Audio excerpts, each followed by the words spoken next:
Hello, hello. Welcome to Who's Sitting at Your Table. Today we have an exciting one. We get to interview a friend of mine here from in Texas, Jen Morgan. She is here to talk about her second book. I met Jen through our mutual friend Rosie. Toni, you know Rosie. Rosie always has these amazing happy hours at her boutique, and we started hanging out, becoming acquaintance friends that way. And then she took a leap of faith and came with me to Guatemala this past January. One of the annual trips that I do where we install stoves and water filters. And I feel like she was very moved through all that. And so I was definitely blessed to have been able to spend that time in Guatemala with her. So that's how I know Jen. But before we get started, let's see what we've all been up to. Toni, what's been going on? I know you have big, exciting news. Yeah, yes, I'm going through this whole homeowners purchasing a home, and it's a brand new build, and so it's exciting times. And as I mentioned to you guys earlier, before we actually started the podcast, I got to get this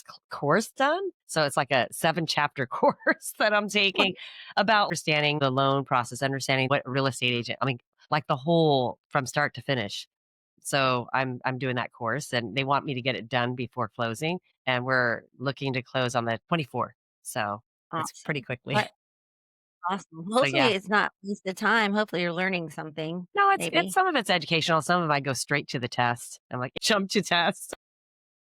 Yeah. Anyways, what about you, Sue? What's been going on with you? Well, speaking of Guatemala and IEP, the group that I volunteer with, we just had our big gala last night. So I'm a little Nice. tired. Probably need to take a nap. I had a house full of friends and we went and it was old Hollywood glam. And so we Nice. had hair and makeup come yesterday to the house, which was hysterical. I have never had that before, I but love I old could get used to that. Hollywood. I love that whole era. Yeah. And I Yeah. wanna see pictures. Yeah. Well, Yes. I'll definitely, we'll post some pictures. I think we raised over 700,000. I That's purchased a great. couple more art statues, cool art from this Guatemalan artist friend. And so now I own 3 pieces of her work and it's beautiful. I'll send those too. My friend Kim is such a nut.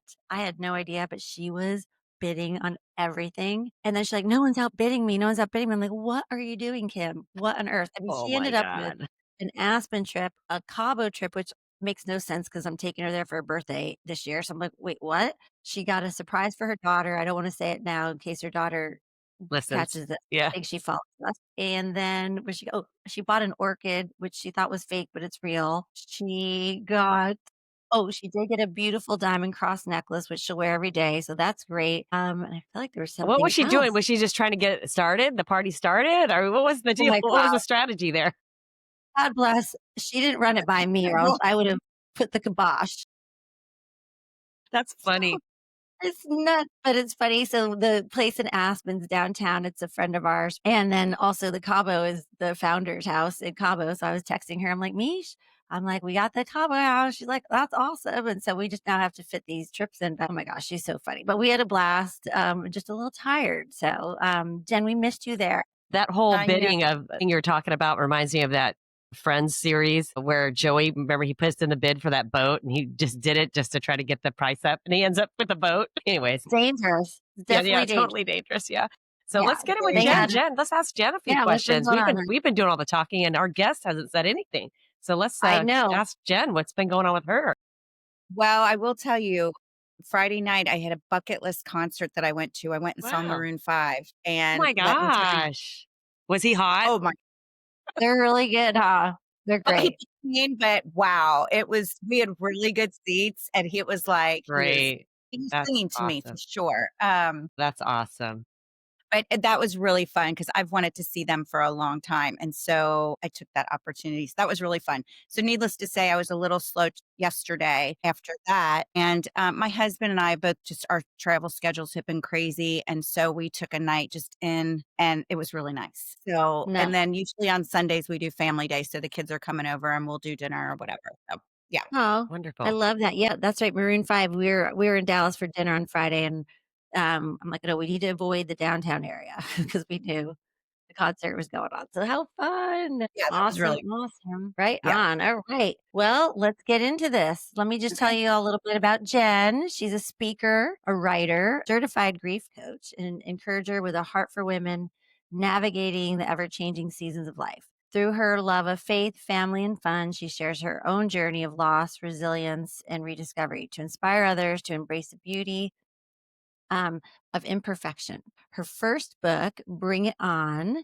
explored how faith carried her through life's greatest traumas. She's now here to talk about her second book. Congratulations. Thank you. 50 and Friendless. Table for one, please. There's only one at your table, I see. Jen invites women to reflect on the power of friendship, especially the one we build with ourselves. She's a proud native of Cincinnati, Ohio, but her roots have firmly planted her here in Texas. She lives down the street. She's been here over 20 years, where her and her husband have raised their three children. She really treasures her role as mom, sister, and ditch diver for her friends.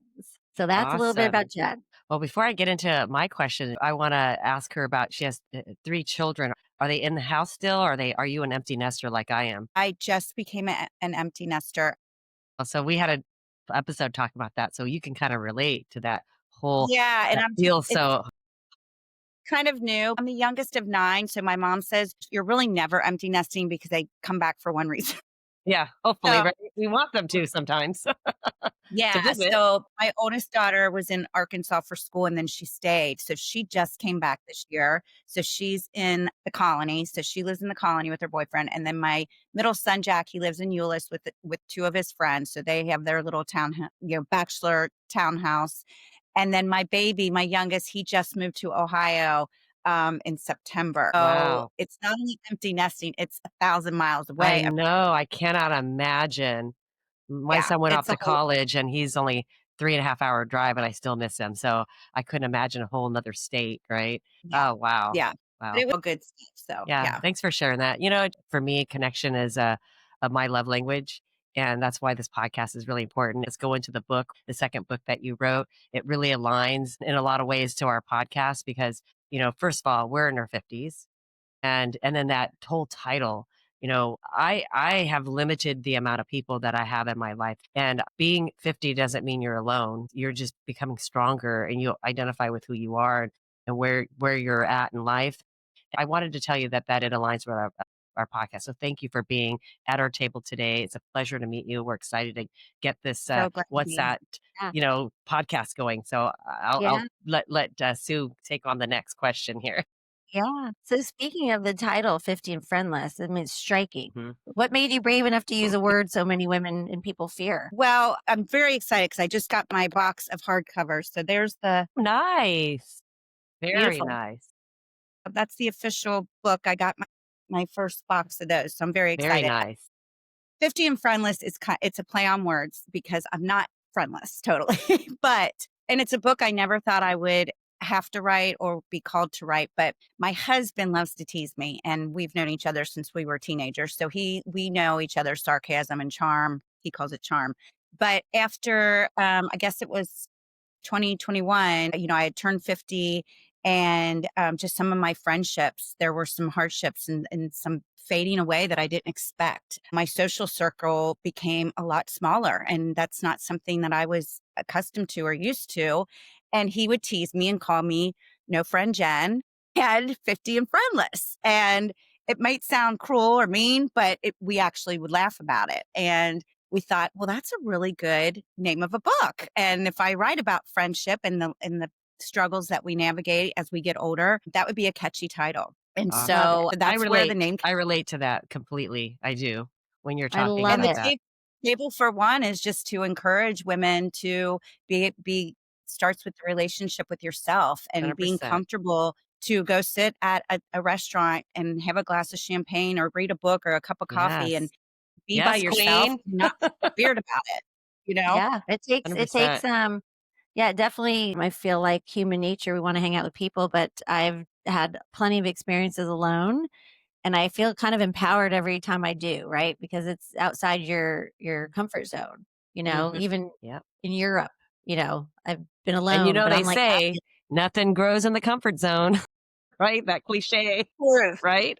But I can relate to what you just said, Sue, right? Because whenever I do something, I know it's not a bad thing. I get nervous and I'm like just feeling like, oh my gosh, but it's an empowering thing too. You're like stepping into the unknown. And then when you get over that hump, you're like, see, I got it, right? I got it. I Mhm. walk in that room Yep. like a queen. I went to a wedding with over 200 people and I only knew the bride and groom. Oh, I was the that's a only good one. example right there. I've done And that I before. said to myself, if I could sit through that wedding, I could sit anywhere by myself. Yeah, Like, seriously. Yeah, it was that's pretty awesome. funny. Yeah. Well, you're a Leo like me. We can work the room. We're good at working the room. Well, this was a tough Yes, good. crowd. This was a it was actually a tough crowd, so it Was was it? all Oh, wow. Okay. All yeah, right. I got it. All right. yeah. Well, so Jen, you talk about masks that we wear. Can you share one mask that you realize that you've been wearing and what it felt like when you took it off? I think one mask that I have always worn is my low self-esteem and I think my confidence. It was a mask of confidence when really inside I have struggled with low self-esteem, and you learn a lot about that in my first book, Bring It On, and why that is. But over the years, I feel like it's slowly coming off. And now that I've had to navigate being confident in not having a big circle of friends all the time. Again, I'm the youngest of 9 kids. So I was surrounded by people all the time. I was the little bossy girl in the neighborhood that I was telling everybody what we're playing next. And, like that girl. And now it's become more of alone, a lot more alone time. And so I've had to navigate that, but taking that mask off, I kind of equate it to having a hot flash and whipping off all the the covers or that extra layer of clothing and just feeling like you're at your normal temperature. And that's how it feels when the mask kind of starts to come off and you start to recognize, or I've started to recognize that I can be confident in my own skin. Yeah. Great. Awesome. No, Awesome. good. Now I know you said this isn't a lament, but an invitation. What kind of invitation are you hoping readers accept when they turn the last page of your book? I think the invitation is to acknowledge not only what others have done in the friendships and how they might have broken down, but acknowledge ourselves in that. What part did I play in the breakdown or the loss of a friendship? It doesn't always have to be a bad situation. It's very natural. But I think it's an invitation to take a deep dive into ourselves and to look in the mirror and to say, what kind of friend do I crave? What do I crave in a friendship? And then how can I be her? I want to be more of what I want to give, what I want to receive back. And I think that's really important. And I think sometimes we're kind of greedy when it comes to, well, you're not doing this for me and you're not doing that for me. And we need to kind of look at ourselves more. I think that was probably a main takeaway that for me, it was about looking in the mirror. Awesome. Yeah. So, you Yeah, had I just mentioned earlier about how you came with the title of the book, but more around the meat of the story, right? So, when did you realize that the story needed to become a book rather than just something that you carried quietly? I think because, I was in a lot of pain. I was in a lot of pain, and I tend to write through my pain, or I like to talk through my pain. I'm not one to hold things in a lot, and I just felt like if I was feeling this, there's a chance that other women are feeling this too. That as we grow and evolve and mature and change, that friendships start to fade, and then, with the grief in my life and losing friends that way in actual death, think to combine all of that and say loss of friendship can come in so many different Yes. forms. And as I started to share these things, people would say to me, "You need to write about this." Like, this is it was kind of holding me back. And now I just feel so free that the book is out there and going to be in people's Yeah. hands. Yes, that's So awesome. Can't wait to read yeah, it. Same. Yeah.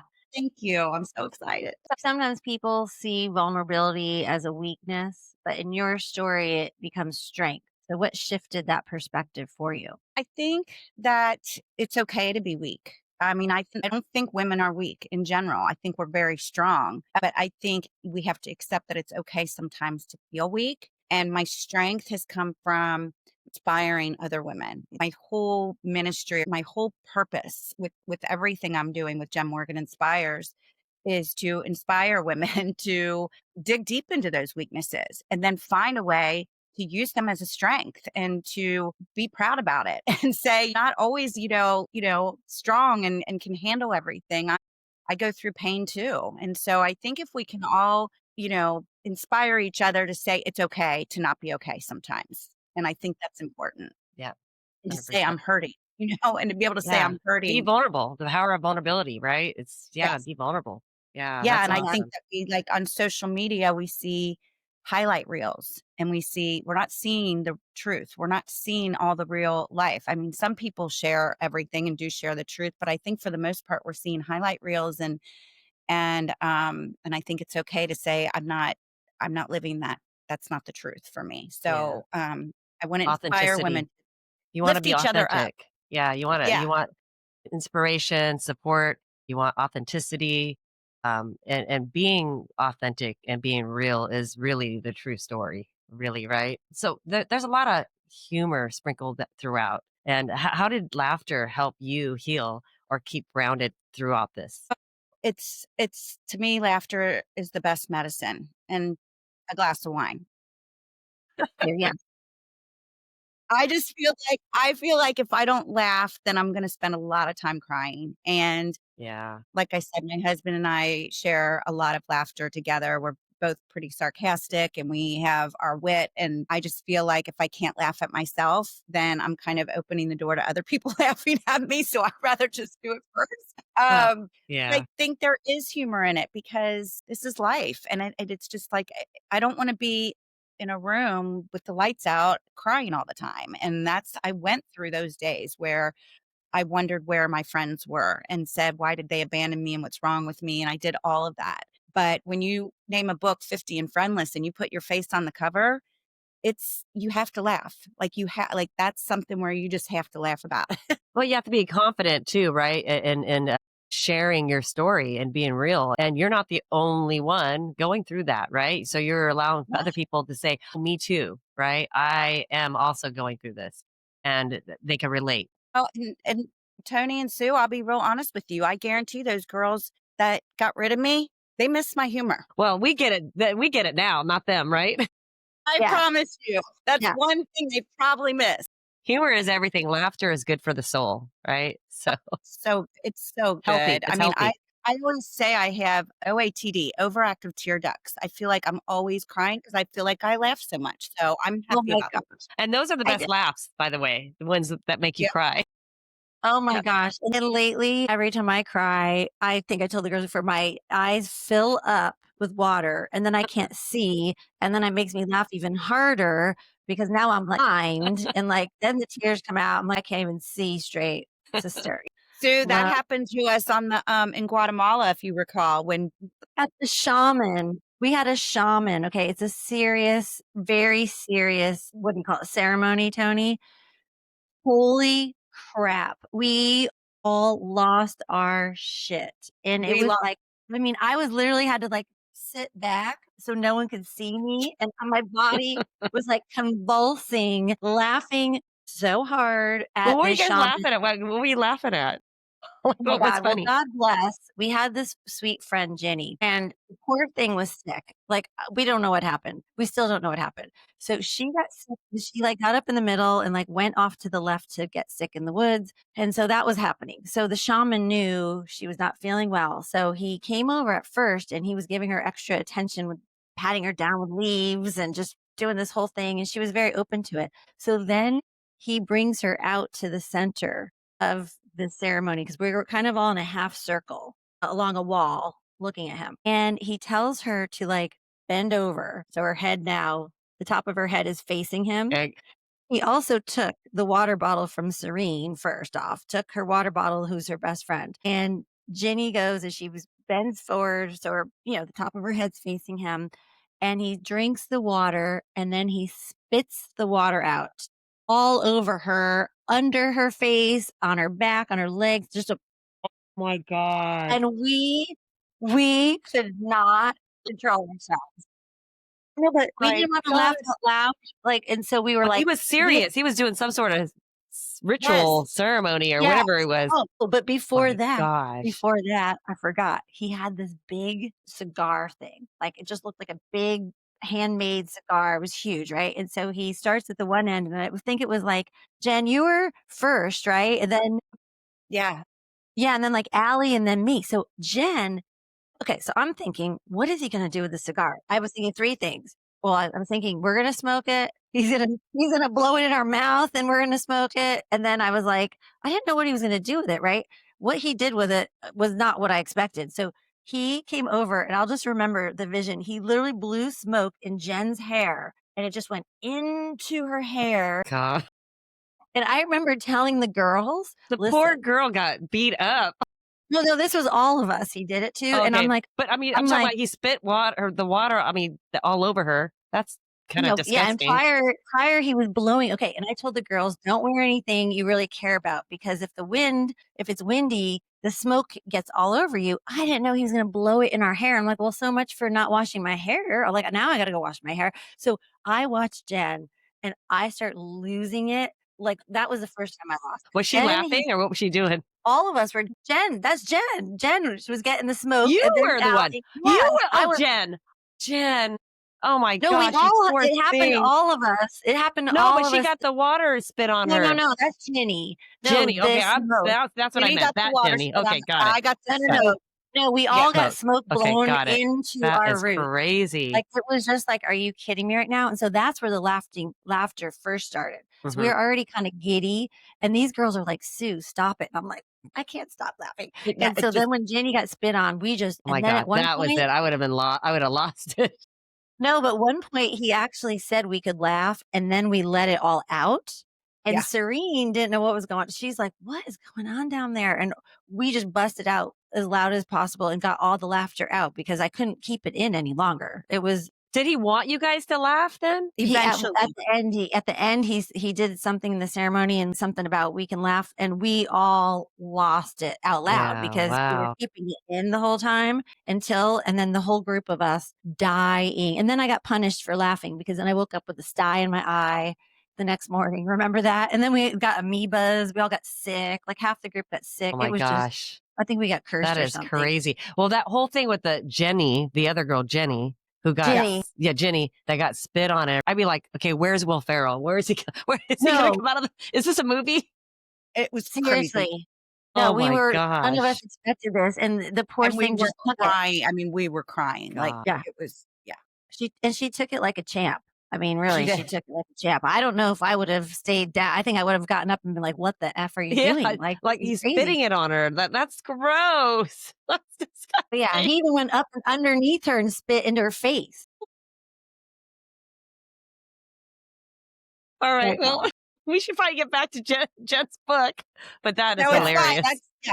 It's all about the Yeah, laughter, right? It it is is, about laughter. That's what we were absolutely. talking Yeah, about. Exactly. no, for sure. So, I know, Jen, you mentioned, Jesus as your ultimate friend. How did that relationship change during your lonelier seasons? I would say I had to talk with him a lot because I was feeling really low. And I think when you are distracted, or when I was distracted by big groups, group text all the time, events all the time, something being planned, just always going, going, going. I was distracted from my relationship with him. And I think that happens in a lot, for a lot of people when you're getting pulled away, you kind of start to lose your relationship, or at least that's how I felt. And so I had to really turn to him. And I think when I got smacked in the face with all of these losses, it was his way of saying, come back to me, and saying, just quiet yourself, and instead of being low and sad about it, just come back to me and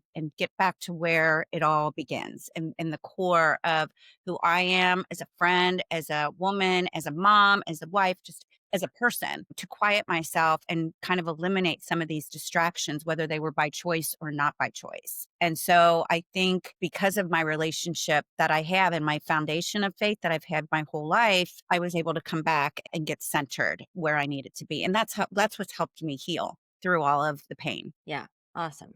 for sure. Yeah. You talked earlier about feeling alone and stuff, but like for women who have felt abandoned or misunderstood by friends, right? So, an Mhm. example, what kind of piece of advice would you give to help them to reconnect with themselves? Like, what through your experience, what did you do, and advice could you give them? I guess I felt misunderstood a lot. So as far as like, reconnecting with yourself, I think is finding what inspires you and what leads you to peaceful places. And I think that takes a lot of, like I said, looking in the mirror and a lot of reflection, finding quiet time, because we are all very busy, everybody's busy, and we don't make that time to really just quiet ourselves and say, what do I need to reconnect? And also to search for the people that I want to reconnect with, that I want to have sitting at my table, at the Yes. people that I actually, and if that is a table for one sometimes, that's okay. And I Yeah. think that's a it's something that's very hard to admit or accept. but that circle can get really small, and that's okay. And I think that's hard to admit sometimes, but And it's I true. can relate to that too, Jen, because I used to, and Sue will remember, I would always do like these events and invite a bunch of girls, especially every my annual holiday one. I would do that. It grew to like 30 women, and it became a lot to where I felt like I lost the purpose of why I was doing it, and it was my going into my it was my late 40s, going into my 50s, and that's when I started discovering quality time for myself. And the more I started putting into myself, I felt like I was okay with being by myself. I don't feel lonely. I actually can do the things that matters to me. Taking that quality time, writing in my gratitude book. Sue probably might have mentioned I do gratitude daily, and Yeah, it it's centers huge. me. It brings me to the present moment. I do for me. So whatever I feel happy doing for myself, and then I can give better to others, the people that Mhm. deserve a seat at my table, right? So, Yeah. yeah, yeah, And I think too, it comes down to reconnect with yourself too, is to acknowledge what part you might have played exactly. in the loss of the relationship. I mean, I think it's important for my personal experience. I didn't get the opportunity to talk through what happened with some of these friendships that broke down. So I wasn't able to acknowledge my part in it. And I wasn't able to say anything about their part in it. And so there was no Mm. closure in that, and that was really tough for me because I'm a person that likes to talk, obviously, and I like the ending of a story, whether it's a bad ending or a good ending. I like, when I read good resolution, and I think you have to have an adult and a clear conversation where the 2 parties can say, "This just didn't work for me because of this, this, and this," and try to do it in a mature way, and I know that doesn't always happen, No, but I it think it's a doesn't, good way unfortunately. to Yeah, I think it's Yeah, sometimes good to hear from the other people or the other person to say, "This didn't work for me," and then you can take that back yeah, yeah, and and use it grow in from it. other Yeah, relationships. yeah, yeah, Yeah. and I guess yeah, that's where they say forgiveness isn't always meant for other people, it's also for ourselves, right? for sure. Yeah, yeah. Definitely. I know, and isn't it it's just wild because we've talked about this a lot on the show and just as, with our friends, but it's crazy though, like, I never thought in my 50s, like, there'd be drama and you're, like, losing friends, like, it's I just know. weird, but it's okay, right? I mean, it's totally okay. I've gotten to the point where, like Tony, we're Leos, it's like the more the merrier, the bigger the party, the bigger the crew, but like over the past, I'd say 6 years or so, it's like my table has definitely gone from the 100-person table to an 8-person table. You know what I mean? And I'm totally at peace with that. I Mhm. had a friend who kinda left my life, a few years ago, and it was a ride or die friend, and it hurt me, of course. I was confused, there was no closure, hurt me. But you know what? I forgave and just kinda went about my life. Well, good news is they're back in my life, and I didn't ever know that would ever happen, and I took them back in because why wouldn't I? Like, you know what I mean? Nothing bad happened, and so I feel super blessed to have them back. There's people who've left and it's all for a reason, and I'm like, I'm totally fine with that. Friendships of Absolutely. seasons, right? They say some people come and they go, and they could be seasonal. But yeah, I've done the same thing too. But that's good to hear that you got that reconnection back, with your friend. Yes. Very For happy. sure. Very, very happy. So we know life rarely follows the plan, or the timeline we imagine. We can't control all that. But like looking back, or is there a time when you're grateful that it didn't always go as you had planned? Every day. Yeah, I mean, I feel honestly, a lot of my life has not gone as planned, whatever that means, and that's a big lesson because there's a there's a lot of redos I would like, but I also have faith and trust that this is the way it's supposed to be. There's so many times that I say, my filter's in the shop. I mean, I need maintenance on the filter because there's so many times I regret, the things that I've said or maybe actions that I've done. But I do believe that's part of the process. Just part of life is it not going as planned. And, even with having my kids and maybe college not working out for one, and just jobs not working out, or when we moved to Texas, that was a plan I didn't know was supposed to be a plan, and just a lot of things like that. I just think life doesn't go as planned. And I think when we have disruption, it is not fun. It is very like you get shaken and it's like you have to learn how to deviate. And I always say, if you want to make God laugh, tell him your plans because Yeah. he's You yeah, know not you know so much. like, what I like about that, because that is how, if you think about it, because 'cause we're in our 50s and we look back, just look back at your life a little bit. Nothing ever goes as planned, right? And we've gotten to, the point, like, for me, every time I hit another milestone, I cheer myself on, just saying, "Hey, you've been through a lot, queen. You're good, right? You got this. Don't worry about it." But one of my favorite words these days is pivot. I'm gonna pivot when Yes. I need to. It's one of my favorites. Yep. So, yeah. Lots of pivoting. That was actually I do a word every year. That was my word last year was What was it? I pivot. love that word pivot, right? Yeah, So, because I mean, yeah, how often do we have to pivot? I mean, it's just a part lot. of it, like Yeah. weather, flight plan, I mean, just Yes. daily life that you're like, "Oh, I didn't expect that," or, whatever happens, it can be big or Exactly. small, it's just we have to learn how to flow with it Yeah. and not let it completely Yeah. destroy us, and that Yeah. that is what these friendship breakups or these losses, it's part of that too, so it's And part painful, of but it's part of self-love life. is to be gentle on yourself, right? I mean, Mm, of course, don't be easy on yourself all the time, but in general, don't we're could treat ourselves the worst, you know what I mean?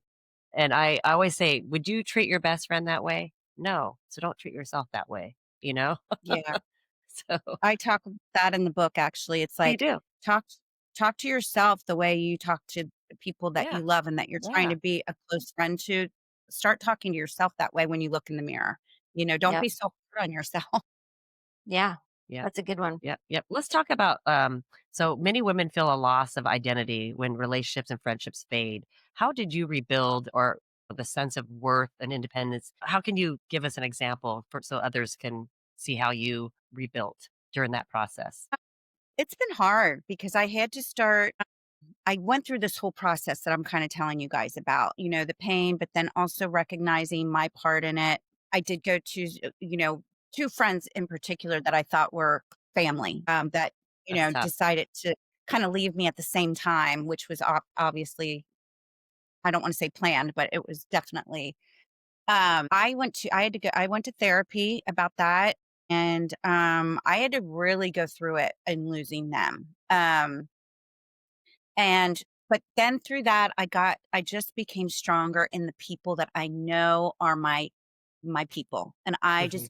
you have to really assess who your people are and why they are and what qualities they have that's why they're the ones you're calling or texting or thinking about. And I had to really put myself, and I think writing too for me, that I had to start writing about it because I'm like, this is so for me, it's a creative process. So I think all of us have some kind of, I'm not a creative person or crafty or anything like that, but my creative process to deal with things is to journal, is to pray, is to be grateful for the friends that I do have and the people that understand me and love me for who I am and accept me for who I am, even with the crazy, even with the all the stuff. When you can really realize who those people are, it's a feeling of gratitude. And I Yeah. think I had to start embracing that I am now more of an introvert than an extrovert, and and a lot of people would be surprised to hear that.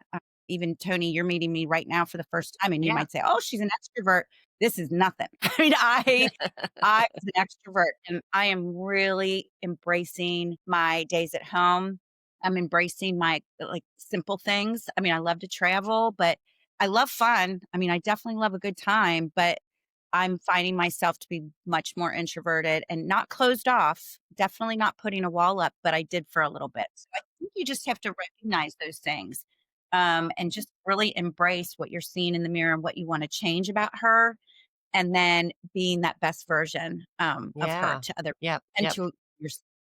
Again, I'm going back to, for me at least, you were saying all these things, it just hits home for me. But one of the things that really got me there was living presently, and to live presently in the now required me to do things on a daily, which was the gratitude journal again. The gratitude, Mhm. when I practiced gratitude, I started noticing the little things. I started noticing things around me that I would overlook because I was too busy in my life and on 10 the whole time doing everything. I pulled back, I'm not doing a lot with people as I used to. And I'm sitting back and I'm living in the now. And I sit here and just play music and put this puzzle together. Or I'm gonna just read this book or whatever it is. But living in the now and being in touch with myself is so healthy. So I 100% hear you loud and It's clear. Yep, yep. It's huge, but it's a lot of work. It's not like it No, happens it's not overnight. easy. And Exactly. I think I would, yeah, I would totally add that as patience. Have patience with Mm, yourself and maybe tell your closest people that are still around you to have patience with you as you go through this process because it's not easy and you can be moody and, but just be patient with yourself in the transformation. So, and sometimes we don't even know it's happening and it's happening. yeah, it's a discovery process for sure. Yeah. Yeah.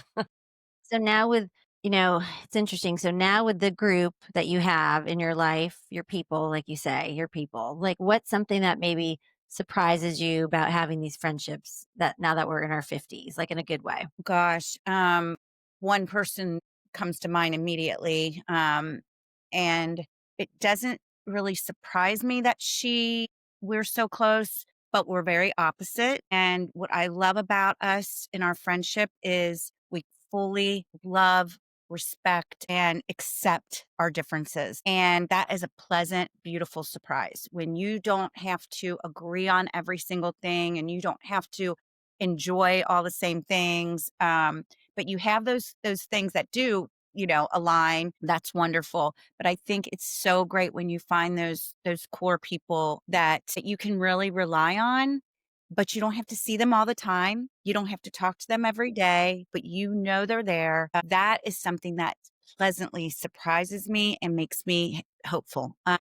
And I guess I would definitely add my 4 sisters to that because the 4 of us could not be more different. We have similar qualities, but we're very different and we just love and accept each other's differences and each one has a special place for what you're calling her about or what you're, saying to her about this or, activities or whatever. And they're all together, in Cincinnati and I'm here. So, it's that left out feeling again. And, but it's been 20 years, but you still feel it sometimes, but I just know they're always, always going to be there. And so that's a very comforting feeling for sure. First of all, I It wanna takes say I'm sorry, Sue. Go ahead.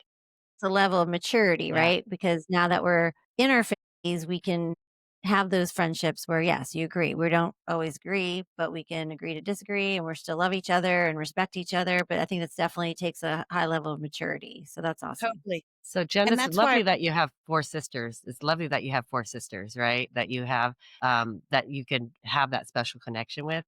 I have, well, one of my sisters passed away now, but I was in the middle of 3, and I was like you. I was the one that was kind of the one left out. So I can relate to like not feeling it as connected, but we still loved each other. I just didn't have that close bond as they did. But I can relate to that. yeah, it's hard when you're the one that when they're in the group text and saying, "What are we bringing mom and dad for dinner on Yes, you Sunday?" can't And I'm be like, there. "I'm sick. Take me out of this group text." 'Cause you wanna be there, I right? s A little jelly about I'm it. slightly maturing, but I'm still the baby of the family and I still get my feelings. That's true, that's true. So I got a question for you. So often Yes. the who's sitting at your table, we it's a virtual table that we talk about, right? But really in real life, it's about who you choose to sit at your table.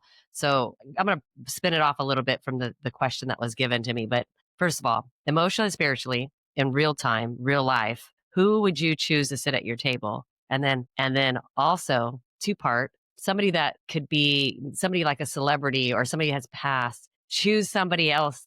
Tell me who you would have sit at the table on top of that. So let's talk about somebody physically in your life now, emotionally, spiritually. Who do you have sitting at your table? And then again, two-part, if you could have anybody sit at your table, somebody that's maybe not living anymore or a celebrity, who would you have sit at your table? I think I'll go real life as far as emotionally and spiritually. My friend Angie, who I was referring to in the previous question, but she's definitely at my table all the time. My sisters are at my table. It's a small group. I mean, and then I have a group of friends from Cincinnati that we grew up together. And there's a group of 6 of us. We grew up together and we were cheerleaders for the St. James Panthers. And so we're the Oh, nice. Panther Posse, and that's what we call each other. And that's a group of girls that I've known since elementary school. And during COVID, or maybe a little before, actually a little before COVID, and we all live in different places now. Not that we ever disconnected, but we reconnected as our kids are getting older, and so we talk all the time and things like that. So they're definitely at my table for sure. We just in July, one of that group passed away. She had cancer, and so So we sorry. Yeah, that's sad. we lost one of our posse. So that's I would definitely bring her for it. And I don't know about famous people.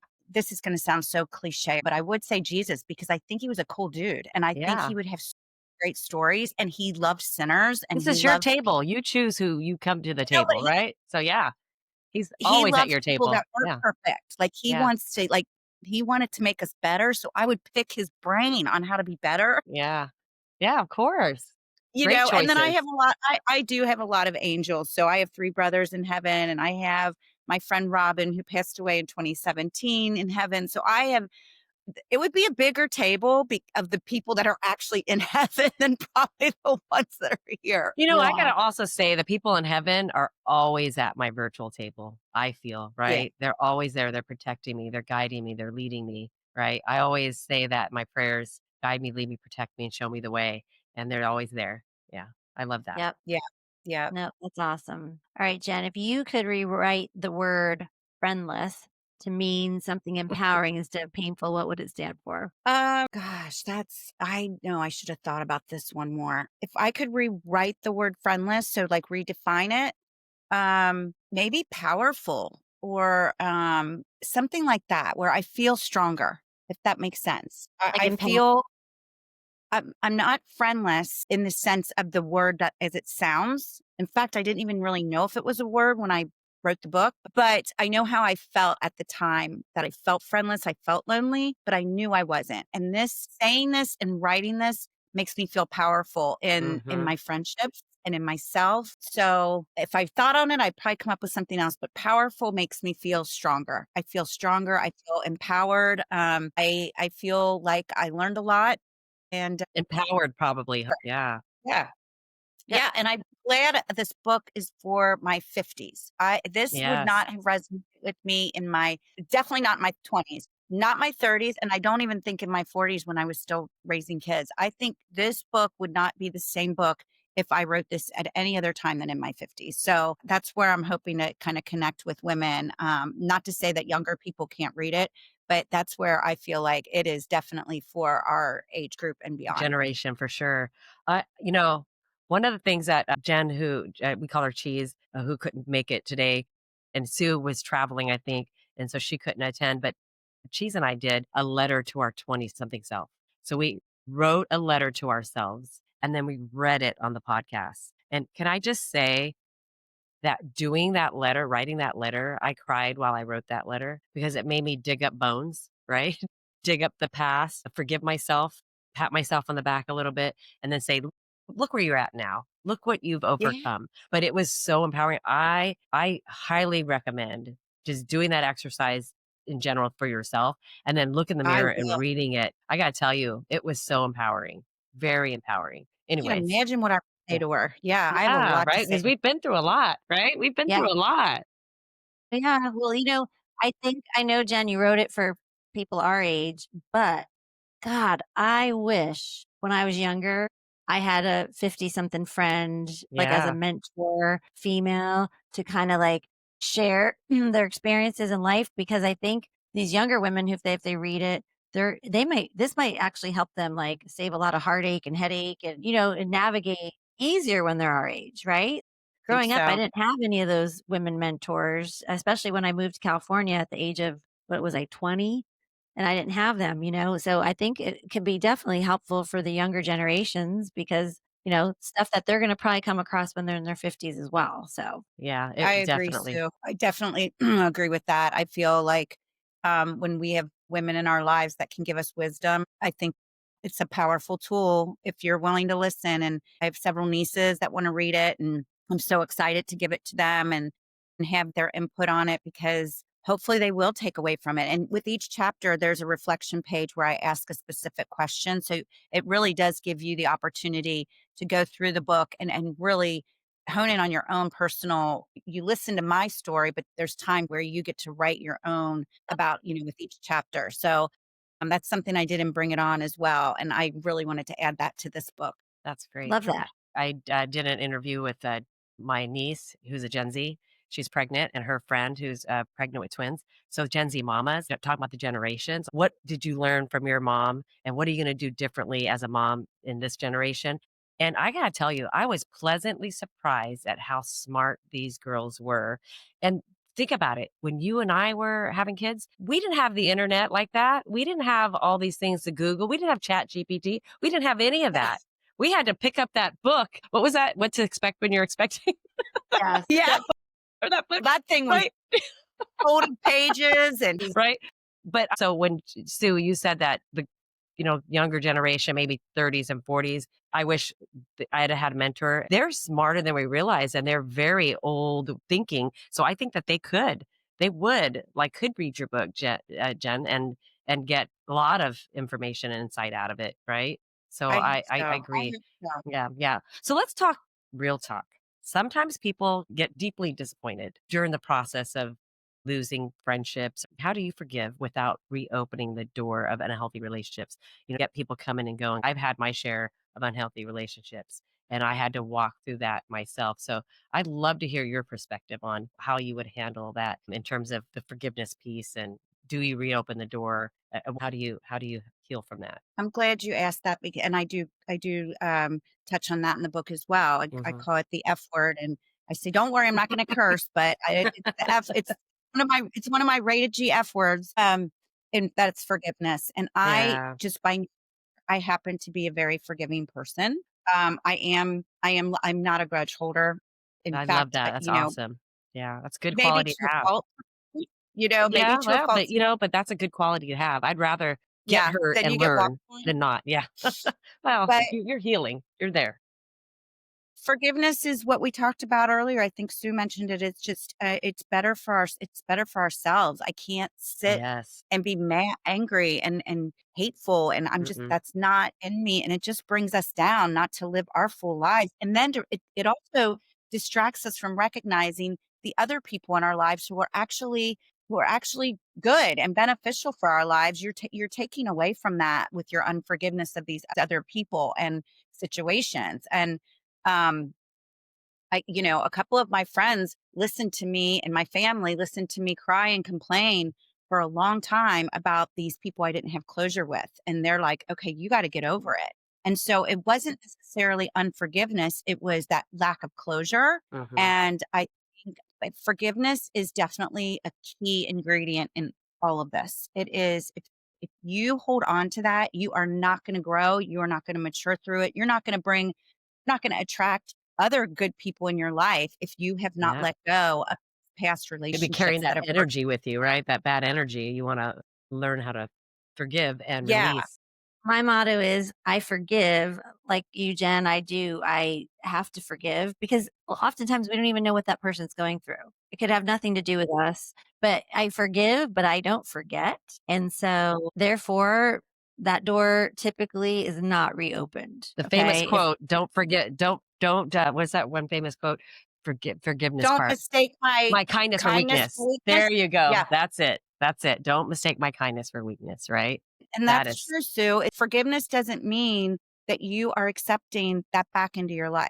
I right. can forgive you, but I can happily let you go and say, mhm, I forgive you. I don't know what you were going through. I don't know what happened, but I just don't want that in my circle anymore. I was hurt, and I don't need that scar. I don't need that scab picked open. I just, yep. that's Healthy not something boundaries. for me. Yeah.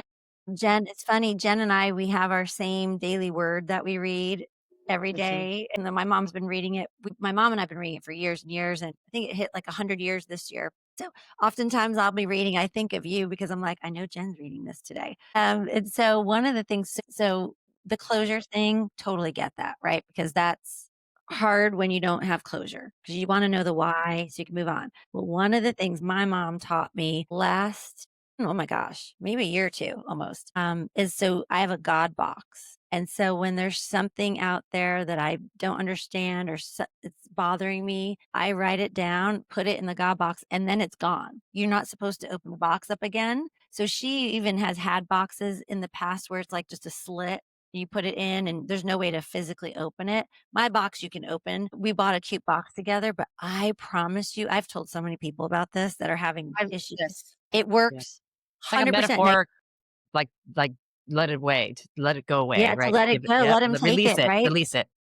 Yeah, and so it works, and sometimes I have to put, like, the same subject in multiple times depending if it's affecting me again, but there's often times where as soon as I put that sucker in there and let it go, it is gone, and then I feel so amazing. I see now I'm very evangelistic, so I'm gonna share that with everybody. And I don't necessarily mean that always in like a religious term. I'm saying Yeah, Yeah, when I hear see something good that I love, I tell everybody. So it's a yeah, show, restaurant, it's a recipe yeah. same. that I love. But this is a Yeah, great story to tell, right? That's a lovely story, Sue, that it's like a metaphorically dropping a message that you need to get rid of. It's kind of like carrying baggage. You just keep carrying negativity. That baggage gets really heavy. As soon as you get rid of that, you can really breathe. it really does hold true That's because awesome. with these friendships that are hurting us or we don't know why or it's on your mind, you just write it down, fold up piece of paper, and and I've even told guys about this too, and for the guys, in Grapevine, we have, our cute little Grapevine, they have that cigar shop, and all those cigar boxes are, like, a couple bucks. They put them out on their tables. I'm like, "Oh, cigar box would be good for a guy, right? Because it latches up Totally. or whatever, or you can seal it up and cut a slit in it, and then so I think my next one my little box is getting over full right now, so I think my next box, I'm gonna have to, like, maybe go down to Grapevine and pick up one of those cigar boxes because 'cause they're all pretty. Some of them are really pretty and, like, decorative and stuff, so You can I've decorate your thought about So box any way you want. that. all 3 of my kids are getting a God box for Christmas. I just That's want you to great. know. And you could even Well, make that it thing that you can tailor them each the boxes for them, right, Jen?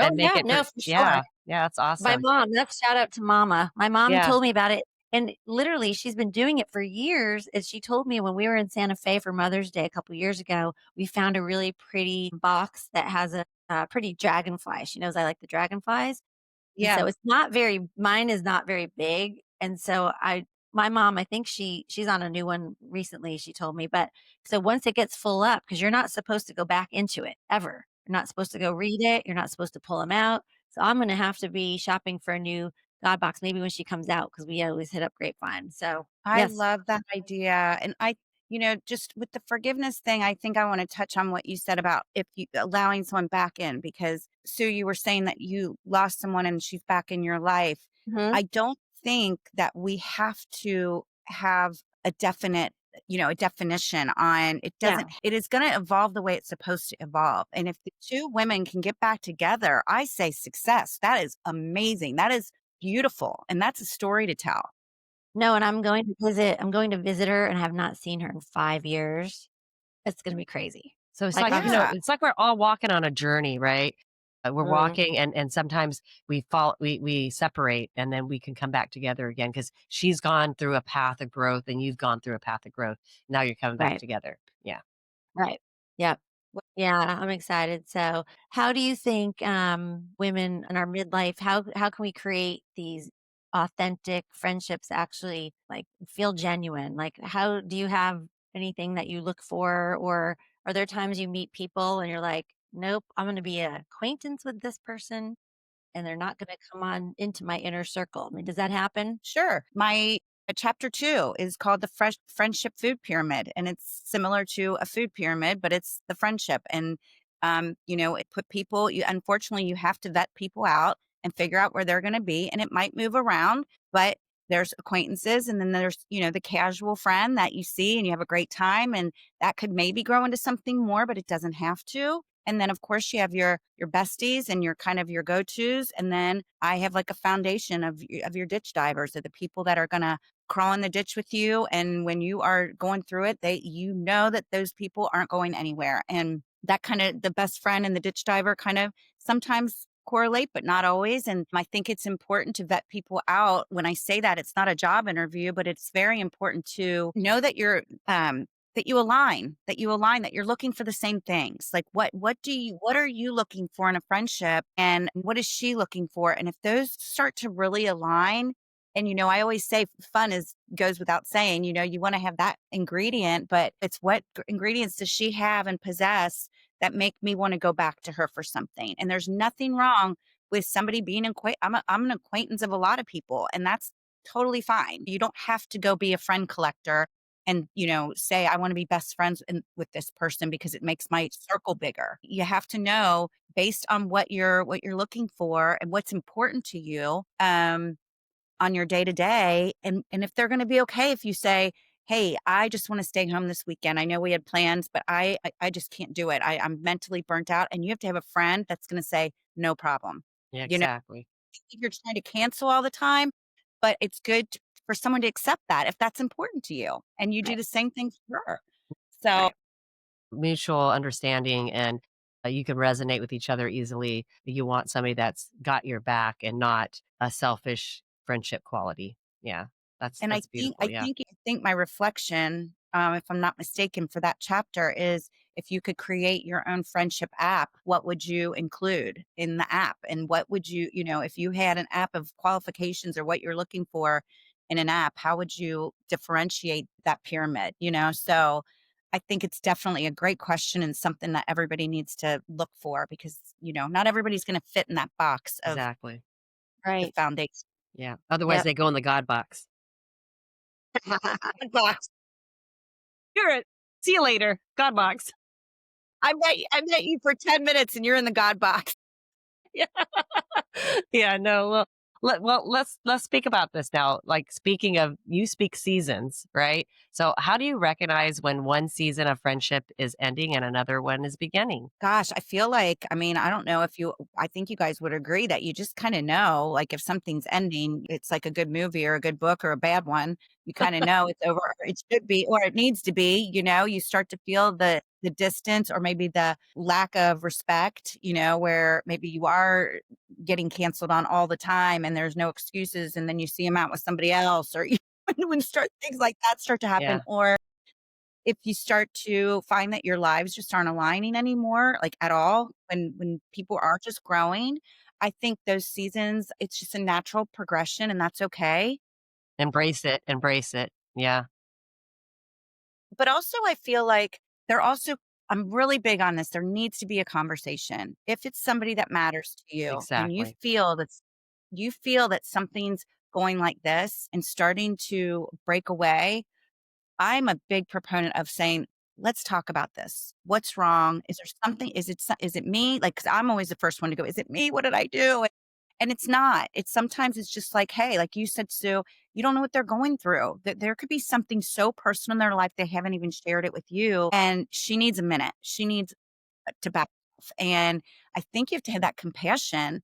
But I think if it's a good friendship and a true friendship worth saving, it is definitely worth a conversation. Yeah. And I will tell you right now, that is something that I'm very sad about with a few of my friends that decided to part with me is they did not give me the opportunity to have a conversation with me.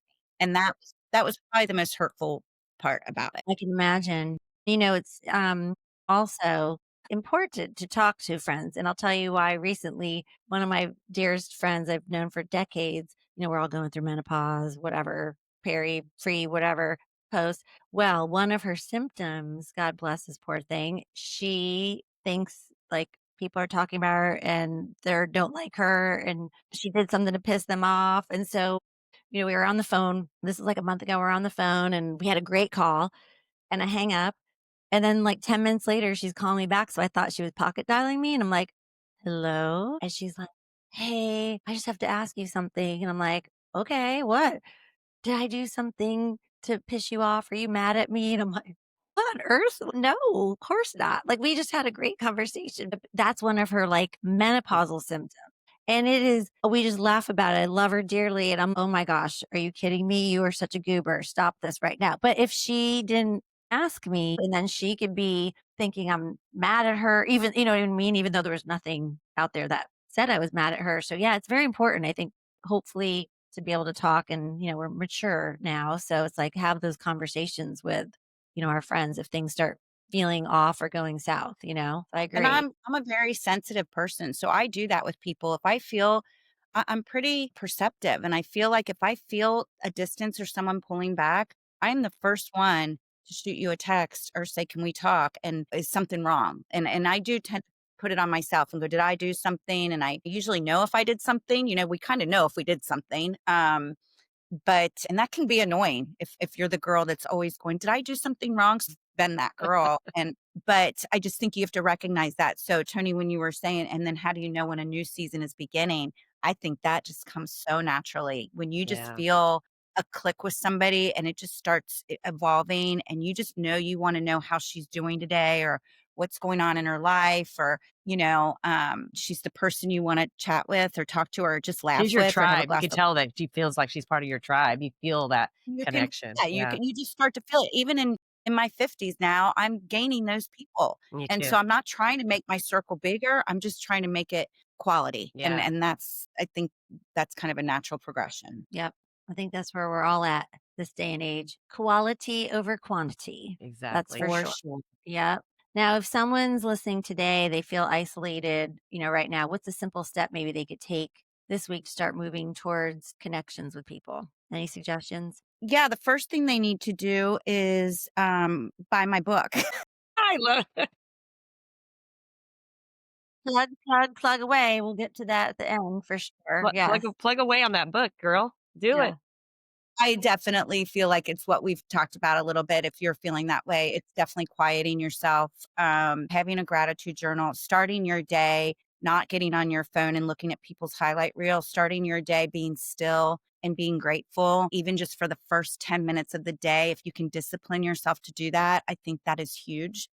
If you believe in Jesus, I say start talking to him because he will give it to you straight. And once I started doing that, I felt a release and a relief. And I love the God box. I think that's a big portion of that idea. But, more tangible would be to do things that you enjoy. If you like to get out and take a great walk, or if you have a physical activity you love, be doing it. Don't hole up. Don't stay in bed that extra 10 minutes when you could be running off to go to Pilates or to your yoga class or, um, reaching out to the right person. Or if you're creative, writing, whatever that is good for you mentally. And I know that sounds broad, but try to hone in on that and try to really look in the mirror and say, what can I do to improve myself? And then bring that out into the world instead of letting it take you down. We had a podcast where Sue and Cheese and I were talking about music, and music is another thing that can quickly change your mindset, right? Shift your 100%. mindset. Music is another way. I remember I was going through something, and I love Sade, and so put on her music, and I was cleaning the house, and I was just dancing and singing. It just changed your mindset, right? Quickly, right away. So I yeah, love music and I'm like, turn off the TV and put some music on. I don't care what it is, yeah, what you love, yeah, but your day going with whatever that is, I think that's a great tool for yeah, sure. There's yeah. so many good tools out there. And listen, at the end of the day, go talk to someone. Talk to Hmm. a professional. I mean, I did like if you're really struggling with these losses, regardless of how or what happened, there is nothing wrong with therapy. I'm a huge proponent of therapy and it's nothing to be ashamed of. And you can get some good advice and some good answers. So I just think that is a If anything, huge get it off of your chest, right? You could talk to somebody Right. neutral, right? Yep. So yeah, yeah. Well, yeah, we're now you on get the new perspective. yeah, yeah, 100%. So now we're on the Mhm. closing, and we call it the closing bonus round. So, question for you is, what has this journey taught you about the kind of friend you want to be to others? Oh gosh, good question. It has taught me that I want to be as loyal as possible, as transparent as I possibly can. Um, and I don't want fake friendships. Everything, like I said in the pyramid, everything doesn't have to be deep, but when I ask you how you're doing, I want to know how you're doing. If I say I'm praying for you, you can bet your ass I'm praying for you. And I just said ass. So yeah, I mean, that's just me. Hey, I that's might okay. come off Go as, for it. Go for it. No, Yeah. I we say bad words on here all the time. I'm just like, I might come off as a dichotomy. I can talk about Jesus and I can talk about wine and You are I'm me. being He made, you, authentic in I you. was, Yeah. and I was made by God and I know that that's what I'm trying to portray is who he made me to be. And this is it. So I would just, as a friend, I want to be me. I want to be, and you either like it and accept it or you don't. And that's what I have to be completely fine with. So I would say transparency, authenticity, and I want to be there for you. I want to be trustworthy And I want to be there when you need me in whatever capacity that means. So, and then of course I want to bring the fun as much as possible, unless I'm snuggled up on my couch and I don't want to leave. Then I'm out. Same. Awesome. Now, how do you think faith communities, women's groups, podcasts like this can actually help women feel less alone during these stages of Gosh. life? This podcast, first of all, I love the name of it. I love the idea of it. And I think things like this, Who's Sitting at Your Table and other podcasts where women can chat like this. I mean, I could sit here all day. I could go on and on about these topics because we all have something to relate to it. I think they're so helpful to be able to connect and feel that you're not alone, to say that, gosh, I can relate to her story, and or maybe I can even help her because I went through it and got through it. And I think just hearing other women, I love a good women's group, whether it's a Bible study or just a group that gets together. I think it's great when women can chat on similar topics and be able to relate to each other in a respectful way, hear each other and cry together and laugh together. And I think that's why it's so popular right now. I think that's why podcasts are so popular, and women's groups and things like that. And I mean, I recently was certified as a grief coach, and I'm going to do actual workshops. And I think that'll be great to have people coming together and talk about their grief and how they relate to each other. So I think it all goes hand in hand. Awesome. Awesome. Yep. Well, No, appreciate the yeah, support. what's one comfortable item or ritual that carries you through your lonely season? My quiet time, my prayer corner. I don't know if you guys saw the movie War Room way back when, but this woman in the movie had a prayer room and it was dedicated to all her prayers. I mean, the whole room. It was like I think more like a closet, but I don't have a prayer room, but I have a prayer wall or corner. And going there is so peaceful for me. I have my Bible there, and I have a cork board with all my prayer requests. And when people say, "Will you pray for me?" That's where I go. And sit there and have that quiet time. So that's really important to me, to have alone time and to quiet myself and remove myself from distractions. I think that would probably be, or just getting out, walking, being just alone and not trying not to be so distracted by what other people have going on. And that's hard to do because we're women and we want to know what I know I just want to get my hands and everything, but it's good for me just to have quiet time and to quiet myself because I was so distracted with big groups and parties and all the things all the time.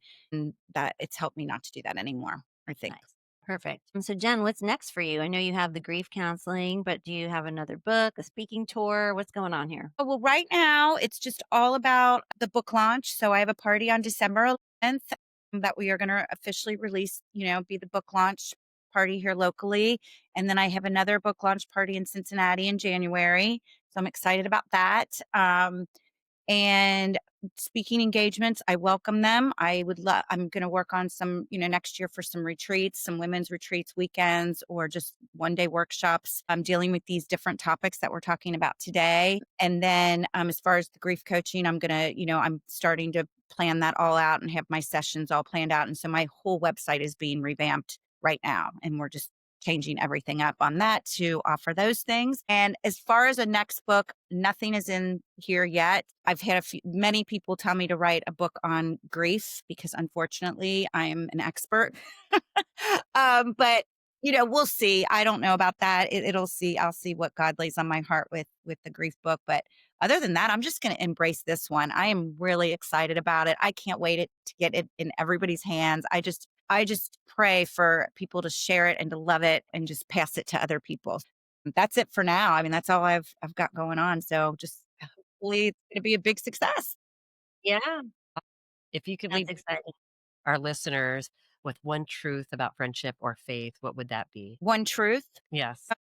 The truth is, and I'm speaking for myself, but faith is the foundation of everything. And whether that be whatever you have faith in, if you believe full heartedly and you have a faith as your foundation, you will be able to move mountains and you will be able to get through whatever you're dealing with in the moment. And I truly believe that. And that's what's worked for me. It's carried me through so much tragedy. And I think that's true in friendship and it's true in many circumstances in our life. And so if you have faith and you really have strong faith in something, you'll be okay. Because I feel like if you don't believe in something, you'll fall for anything. So believe That's in great. something and stay faithful in it. Awesome. Love that. Love, love, love that. Well, Jen, seriously, thank you so much for joining us today and for being so open about your journey. The Oh, 50 I love you. Friendless.